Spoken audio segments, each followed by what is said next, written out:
So we just had a YouTube comment about what dating app should you use when you're going to try online dating. And I think we have various opinions of this because we've had friends who have unsuccessfully dated on an app, and we know lots of people who have successfully dated on an app.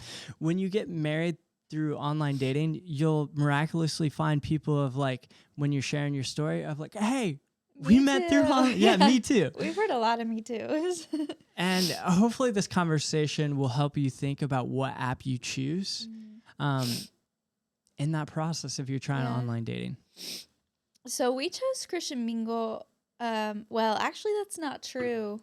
Dustin chose Christian Mingle. My sister chose Christian Mingle for me. She was a little tipsy, and she was like, I'm going to sign you up for an online dating app because you need to find a hubby. And she paid for it. Yeah. She named, she claimed naming rights to your firstborn child. She was like, you got to name your firstborn after me. Which goes for a boy or a girl, but we didn't. Yeah. She wasn't mad. It's okay. So we used Christian Mingle. Yep. I know at least 2 other couples who used Christian Mingle who are And married. you said 2 other that used eHarmony as well. Yes, 2 other that use eHarmony. And we know one. Should we say? I think we know one that used Tinder, surprisingly. And they were Christians. I was blown away. I'm like, you don't connotate Christian values with Tinder, but it happened. So that's how they found each other. The Lord. I wouldn't recommend it, but well, I don't really know. I was telling Dustin like the aspect of swiping. I don't know what I would have done in that situation because I just tried to keep an open mind so much when I got a message from a guy, whether his picture was attractive or not, but it was just kind of like, I don't think women do well with pictures because we're so connected with the personality of a man. Yeah. And like impressions. You know? So definitely make sure your profile has good pictures because I had one that made me look like I was from high school, and I thought it was a high school picture. You almost passed me by because of that, but you're like, I'm gonna give this little sucker a chance. I also almost passed a little sucker. I almost passed you by too because my best friend's husband's also named Dustin. Yeah, but she approved, so okay, it's okay. So all this, we're gonna give 3 practical tips for the app you choose.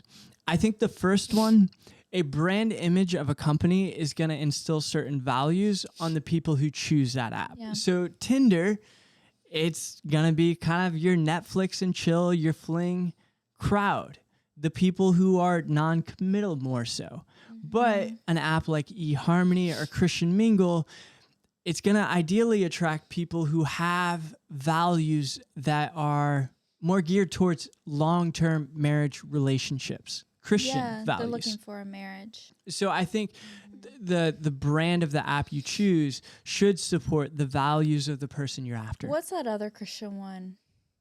Upward. Fishes? Upward? Okay. Oh, I know. We know somebody who met on Plenty of Fish. Plenty of Fish. Did they get married or just meet?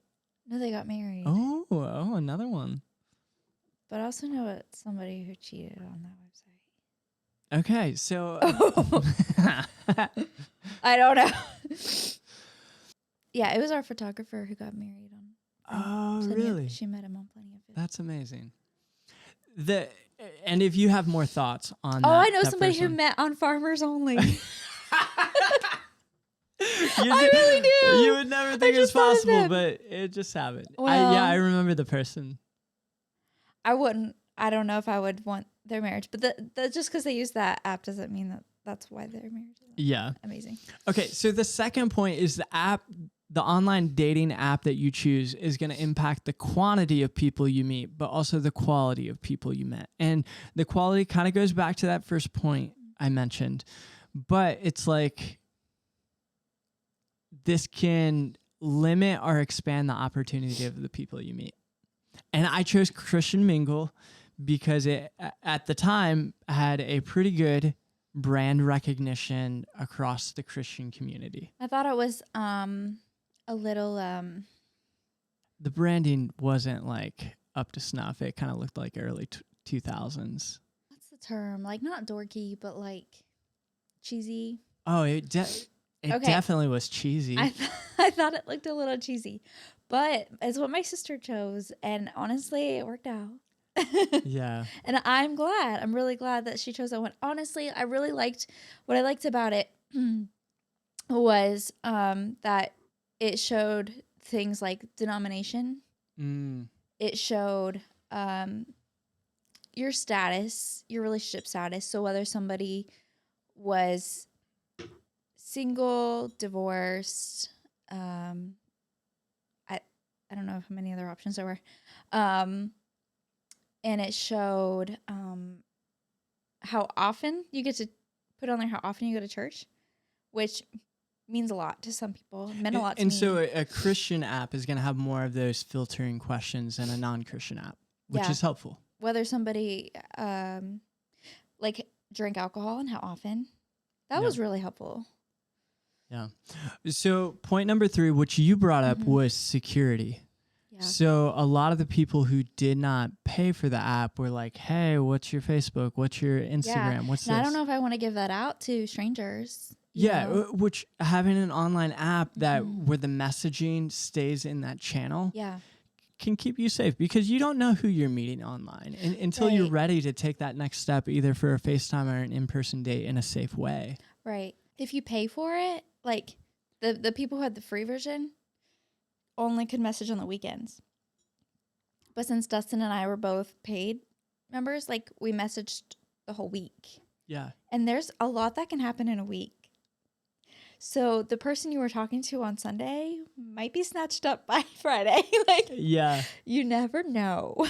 But that goes to our 4th point, which I hated when I was single and trying it out. But like paying for an online dating app, it just felt like highway robbery. Like they're just taking advantage of me while I want to find a wife. Like, come on.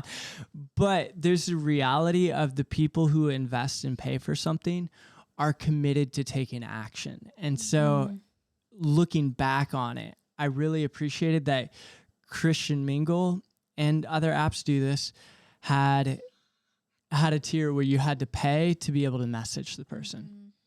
So it ensured, it was almost like a threshold that she's committed, I'm committed. Yeah. This may actually go somewhere.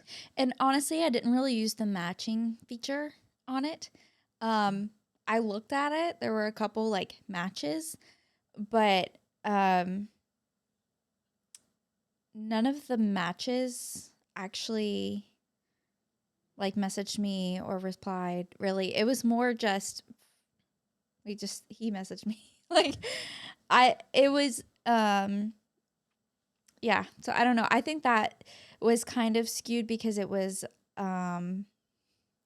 I don't know what their algorithm was going off of, but all of their interest things were pretty vague, right? There was a lot of things that, like everybody had the same thing down, because it was just like, I like hiking. Like, okay. I like cookouts. Like, I don't know. So other than that, So we're not really like partial to an app, because one, we only primarily use Christian Mingle. We know other people who have successful, thriving marriages through other apps. But we believe if you use this kind of criteria and filter set, if you have the values of a Christian or want a long-term marriage, you're going to want to choose an app that fosters and facilitates that. Yeah, and allows you to put and to see whether other people are Christians, because you want to be equally yoked. Yeah. And also put in a good bio. Like, I know it can be awkward to talk about yourself, but do it. Like, people, want to know. The more you put down, the more interested people are going to be. And that's a good segue to our next video. Just click it on what you should include in your online dating profile. That's good. I like what you did.